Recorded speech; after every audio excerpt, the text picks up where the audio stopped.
And when we ask questions, we actually empower ourselves, even if in the beginning, it may be really nerve-wracking. But this is a really good question because there's a couple parts to this. Number one, how do you handle and deal with feelings? Let's just use that word there. And in this case, feelings of inadequacy. When you have something new in front of you, especially if it is higher than what you've been doing. So let's say you've just been promoted. You're like, I was doing great in my job. And now that I'm in the new job, I'm starting to feel a little uncomfortable. Maybe I'm a little nervous. Maybe I have a little bit of doubt or self-doubt, which I know is one of our other questions here. So how do I manage all these things? So here are my first keys. Number one, that we have to recognize that we have feelings. We have feelings. In fact, we're going to be talking about that next week as well. And I think it's really important that sometimes we, as human beings in the work world, get this misperception that when we go to work, we have to turn off our feelings. Like I have to turn off my feelings. I have to turn off my personal life. I have to turn off all those other things. I can't let those things be seen. So let's just start with first, no matter what situation you're in, if it is new, a new role that is a promotion, a new team that you're working with that you've never worked with before, a new project that is brand new and has a lot of importance behind it, a new boss because maybe something has changed in the leadership, a new colleague that you're not used to working with. To first take some time and just simply think about the feelings you are feeling. Give them the names. I am feeling stressed. I am feeling inadequate. I am feeling tired. I am feeling anxious. I am feeling angry.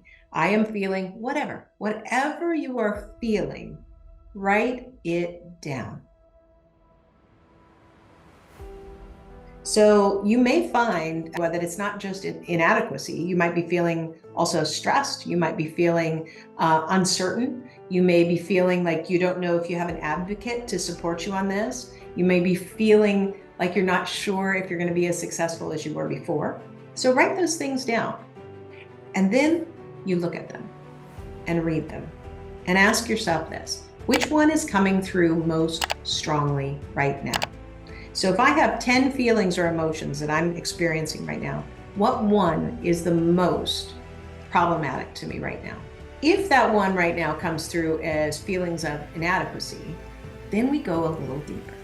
Then we say, what specifically are you feeling inadequate about?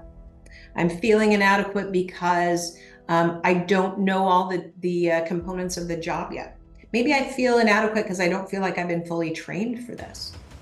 Maybe I feel inadequate because I don't know who I can trust to ask the right questions. But by breaking this down and start to break down what the feelings are where they're coming from specifically, now you can start to look at solutions. So let's say that I break it down and I say, I'm feeling inadequate because I've never had a job this big. I'm feeling a little inadequate because I was very successful in my last position and they've trusted me with this promotion and I don't want to let somebody down. I'm also feeling inadequate because I look around me and I see that some of my peers in a similar position are doing really well. And maybe I got handed a little different scenario. In other words, maybe they have had different projects or groups or teams that are working really well, and I got handed the most dysfunctional team. So whatever those things are, you look at them again once you write them down. And as you see here, I keep repeating the importance and the power of writing them down. Like I said in the beginning, sometimes we think we have to leave our feelings outside the door when we go to work, but that's not realistic. We are human beings that operate not only on feelings, but a lot of instinct. And a lot of that is self-protection. So many of the feelings we have that come up are all about self-protection.